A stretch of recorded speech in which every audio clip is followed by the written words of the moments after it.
This is real-world practicality of what are the requirements that one must understand about how things really work.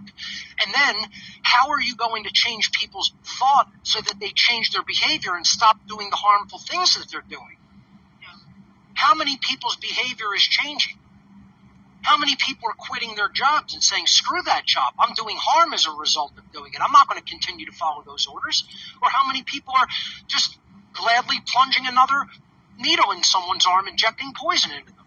How many cops are just beating people up because they're told to? Or how many soldiers are just out there killing just because they're told to?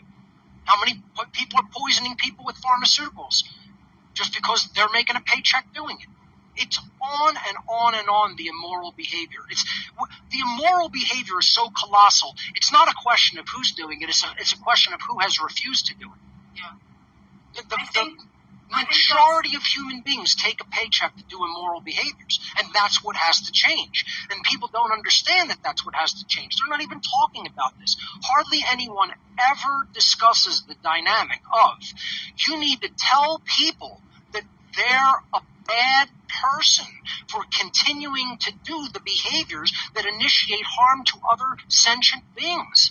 How many people go and butcher animals every day, creating all that enormity of suffering? That talk about a satanic ritual. The amount of death that occurs in the animal kingdom because we still, and I'm not militant about this, but I recognize karmically how much it affects human beings because we still believe we own the animal kingdom and that's our food source. We actually hire people to go and kill all day long, and we don't think that we're absorbing that karmic consequence and that with what we have done to animal life on this planet. It's overwhelmingly negative karma. And, and we're being farmed. I explain this to people, and they're horrified by the notion that human beings are a product on a farm. Earth is a farm. It has been divided into sub-farms called nation states. That's it. Countries are farms. Human beings are the product. That's the only reason the elitists don't want catastrophic environmental collapse, ecological collapse. They want to keep running the farm. They're not interested in the animals, their lives. It's not for your betterment.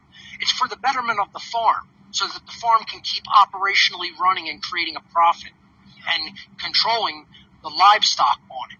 That's all.